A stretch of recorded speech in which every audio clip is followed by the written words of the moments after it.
Hello everyone, YouTube channel Rajni Agrawal सरल हिंदी पाठशाला में आप सभी का स्वागत है। आज आपके सामने उपस्थित हूँ अपनी नई प्रस्तुति लेकर, जो है मनोहर श्याम जोशी द्वारा रचित सिल्वर वेडिंग। बच्चों, इस कहानी में लेखक ने जो है यशोधर पंत की 25वीं वर्षगांठ के बारे में बताया है। यशोधर बाबू जो है सेक्शन ऑफिसर पद पे कार्यरत होते हैं और वो जो है अपने अधीनस्थ कर्मचारियों के साथ रूखे होते हैं किस वक्त, जब वो दफ्तर के समय में होते हैं। दफ्तर के समय से पहले और बाद में जो है वो उनके साथ हल्का फुल्का मजाक भी करते हैं, उन्हें लतीफ़े भी सुनाते हैं और उन्हें हर चीज़ का मौका देते हैं। एक दिन की बात होती है, वो बैठे बैठे ऐसे ही सोच रहे होते हैं कि आज क्या तारीख है।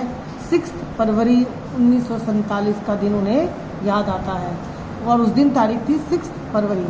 तो वो कहते हैं, ओह, आज तो मेरी शादी को जो है 25 साल हो गए हैं। और उन्हीं के दफ्तर के चड्डा बाबू जो हैं वो उन्हें कहते हैं, आज तो बाबूजी पार्टी होनी चाहिए।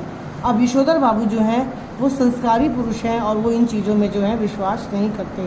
फिर भी कैसे तैसे वो कहते हैं, एनी हाउ, चलो मैं आपको देता हूँ। और वो जो है 10-10 के 2 नोट देते हैं और सारे दफ्तर वाले जो हैं उस दिन पार्टी करते हैं। इतने में ही वो अपने याद करते हैं किसे, गुरु को, किशनदा को, जो भी कभी इसी सेक्शन ऑफिसर के पद पे कार्यरत थे और उन्हीं की बदौलत जो है यशोधर बाबू आज इस शहर में टिके हुए हैं। वो सोचते हैं कि उनके दिए हुए संस्कार मैं आज तक जो हूँ प्रयोग कर रहा हूँ, काश अभी भी वो मेरी ज़िंदगी में होते। किशनदा का समाप्त हो जाते हैं जीवन। कैसे, वो जो है जब कार्यरत थे तब तक ठीक थे और रिटायरमेंट के 1 साल के बाद उन्हें जब मकान छोड़ना पड़ता है, धक्का लगता है और उन्होंने विवाह भी नहीं किया था। उसके बाद गांव में जाकर जो है उनका देहांत हो जाता है। यशोधर बाबू अपना सारा समय जो है घर में व्यतीत करना नहीं चाहते। क्यों? क्योंकि उनकी पत्नी, उनकी बेटी और उनके बेटों के साथ उनकी विचारों की टकराहट चलती रहती है।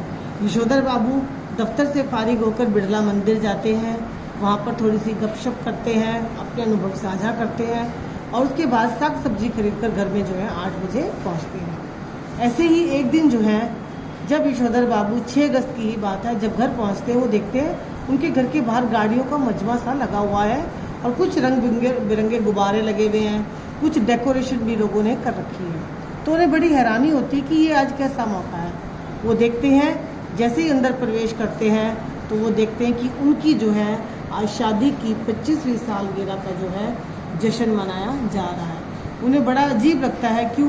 क्योंकि उनकी पत्नी उनके संस्कारों विचारों के विपरीत आधी बिना बाजू का कटा हुआ ब्लाउज पहने हुई थी, उसने बड़ी ऊंची ऊंची हील पहनी हुई थी और खूब अच्छे से मेकअप किया हुआ था। और उनकी बेटी वहीं दूसरी तरफ छोटी छोटी स्कर्ट में घूम रही थी। तो यशोधर बाबू जो है अपना सामान रखकर जो है वो अपने कमरे में चले जाते हैं। उनके बच्चे जो है उन्हें बुलाते हैं कि आओ पिताजी नीचे, हमने केक काटने का जो है समारोह आयोजित किया है। यशोधर बाबू जो है मना करते हैं, परंतु उनकी बेटी जो है उन्हें किसी तरह नीचे ले आती है और यशोधर बाबू जो है केक काटते हैं और केक खाते नहीं हैं। क्यों?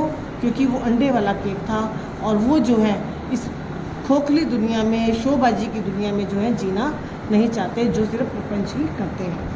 वो जो है चुपचाप जो है अपने कमरे में चले जाते हैं और शाम का जो कीर्तन वो करते हैं वो बहुत लंबे समय के लिए करते हैं।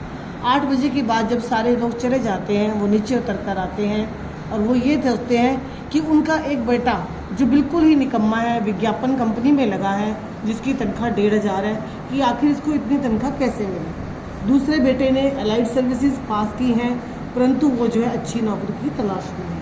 और बिटिया जो है उनकी जो है अविवाहित है और वो जो है कहती है अगर विवाह के लिए कहो तो वो कहती है मैं बाहर जो हूँ चली जाऊँगी।